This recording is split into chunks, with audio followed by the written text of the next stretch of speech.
Okay, so in this video I'm gonna do 2 days. I'm gonna do the video for Sunday and Monday in one, because I had a crazy headache on Saturday night, couldn't edit the video, so I'm basically 1 day late. So this is my little catch-up video, 2 days in one. I'll put on when Sunday is and when Monday starts. Morning after the flood, and so this is the entry level. We came around to come and inspect what happened here. Water is still slowly, seems like it's still slowly going into the land. These branches they were packed across the river like that. They're all out. And the bottom swale broke on a small wall. But there we lost loads and loads of water. We'll have to fix that. Bit sad about all of that water lost, but I mean we still have so much water running into the land still, and the couple of hours that the swale was holding, still millions of liters of water that went into the ground. It broke somewhere during the night. It was holding water for at least 6 hours, so that's quite a lot. Still the morning after the flood, and this is about 3-4 kilometers away from our gate. Towards the, I would say, the southwestern side, and you can see the speed at which the water is running here. This is now that big dam I posted a couple of videos ago that's overflowing, and there's so much water running out of here. As I always say, Namibia doesn't have a water problem, it's got a water management problem.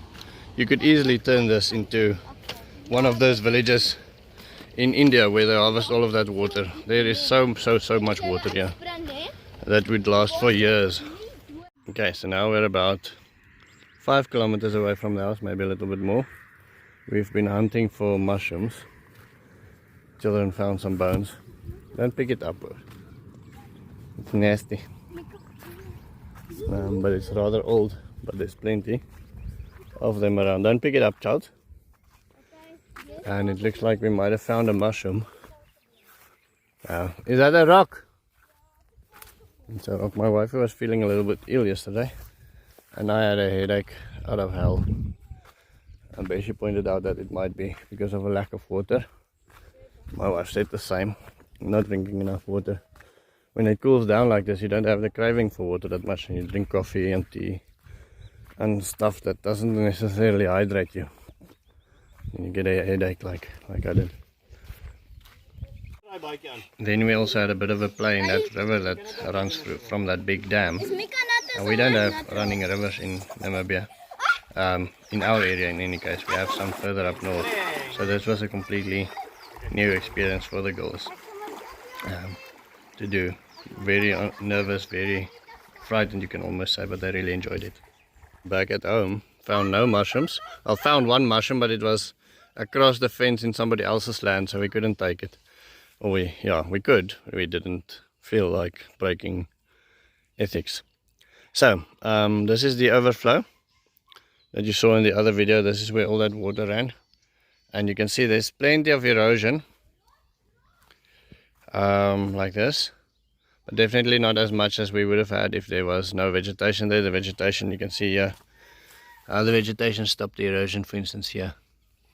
So vegetation is a wonderful thing. Vegetation and flat land to stop erosion, so creating swales and so on. You can see how the water went in until it hit vegetation. Same there. The roots really held back the soil very well. So everywhere there was roots, kept the soil intact.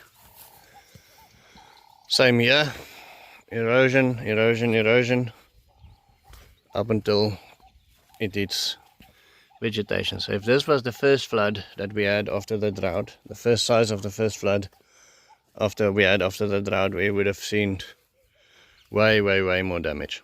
But because there's roots in the ground, that stops a lot of it.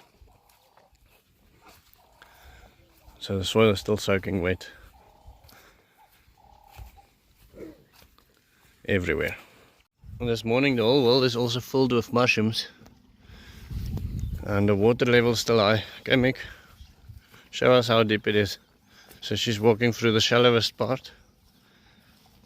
Let's see what we can see.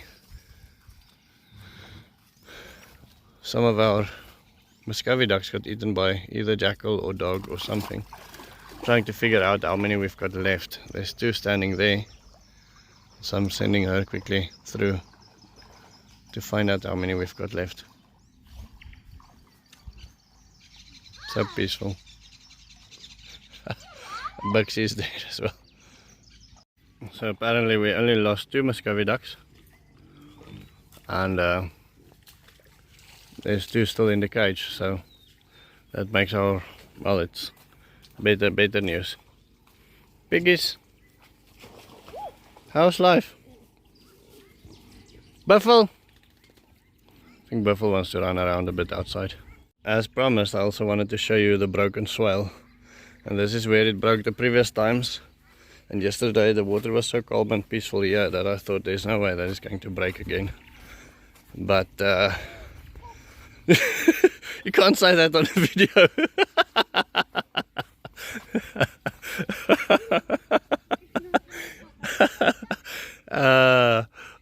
So all of that water that didn't sink into the soil ran out here, created huge erosion. We'll have to make a better plan of the swale. Our levels are correct. Our walls just wasn't strong enough. Our outlet was fine. I think it just it was just too small here, and that's it. So that we'll have to fix that. So I tried to get up Frank the tank.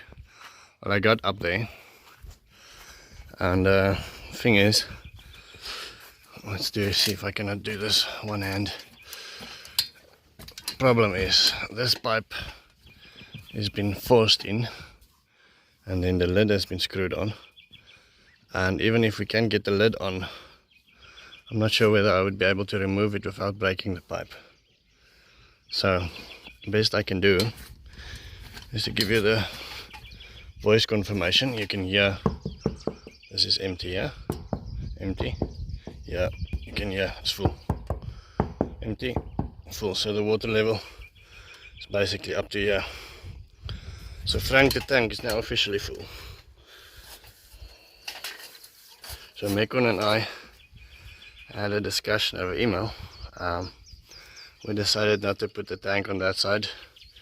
We'll expand this base here, add the tank to the side, so that Frank the tank's overflow and level can be level with this area here.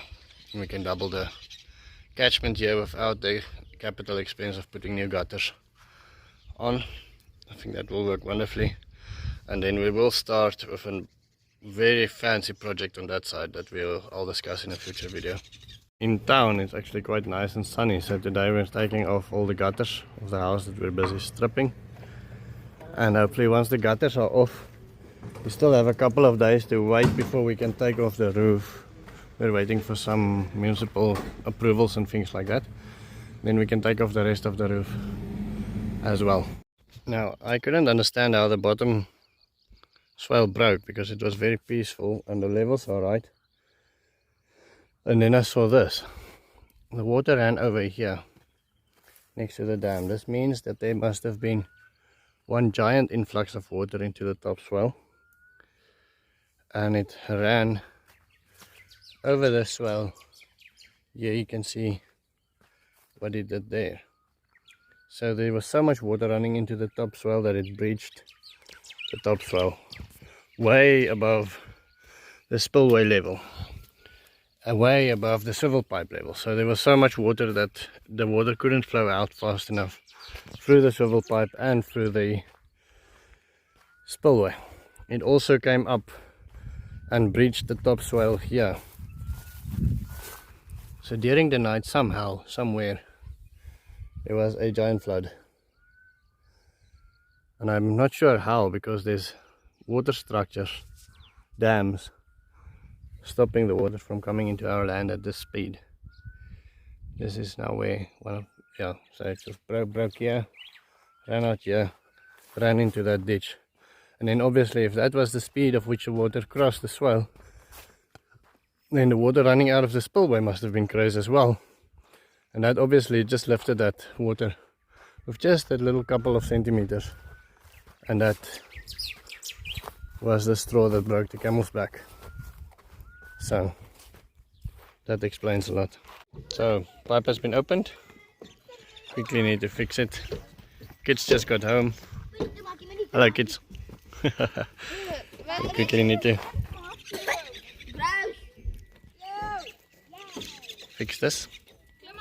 Okay, this is the inlet into our swales.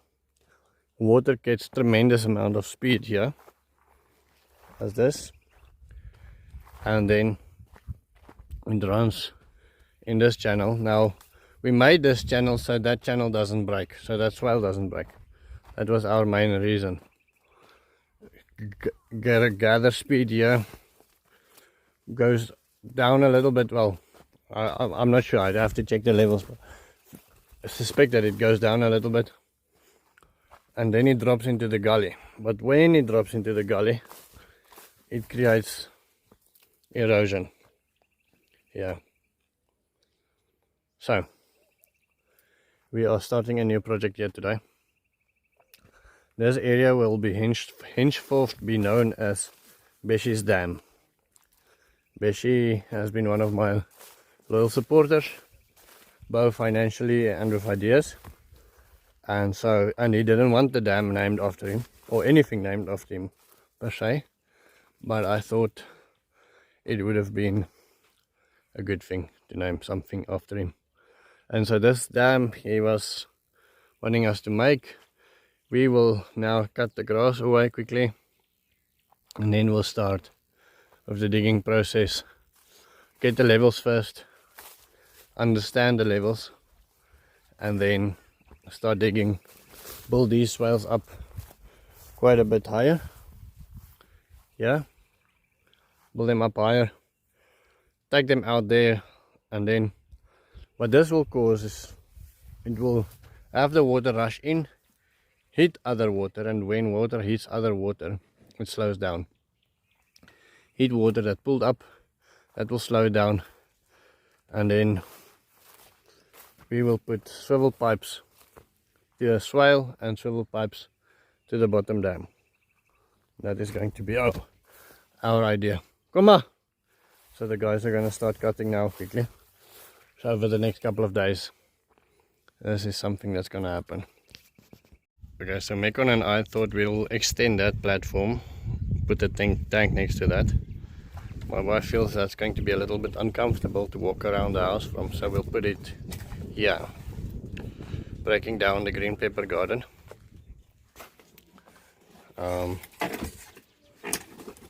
And probably cutting a branch of this tree. That will give it more chance to grow on the other branches. That's okay. We'll put it here on the western side of the house, and that will give it a bit more shade, the walls a bit more shade as well, and cool down the garage that's now the boys' room where they sleep, so that will cool that area down a bit as well.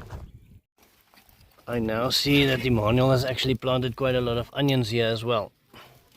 That other Emmanuel is busy stomping now, so we're gonna see how much of that we can rescue. Yeah, is that ideal? Okay, so this is my neighbor's land. As you can see, a little bit dry still, not as lush as our land. And I brought Emmanuel with me and Simon. Now Emmanuel, we are trying to take over projects like this. We have a big plan with him. We'll discuss a bit later in bigger videos, but in short, we want him to have a leadership role in these things. So I explained to him very nicely that the longest swale that you will get on anybody's land will be the lowest point of the highest fence. So this is the highest fence here, There's the highest fence there. And yeah, where the little river enters, that is the lowest point on that fence. Now we'll go down a couple of meters. We'll go down, say, to about here, just so we can push water back and maybe make a dam in the swale. And then we'll follow contour. Now I'm going to draw this out to you quickly. So this is the iceland. If this is the river here, running through the land like that, I hope you can see that. I have to draw on the screen. Make sure. Okay, so a river running almost straight through it. Now I can almost guarantee you that these swales will now run like this. Now what you do is you do your little V-shaped swale like that from the river, and then you have it fall over, and you have it come back across the river like that, and then again like that. You might put a pond down there.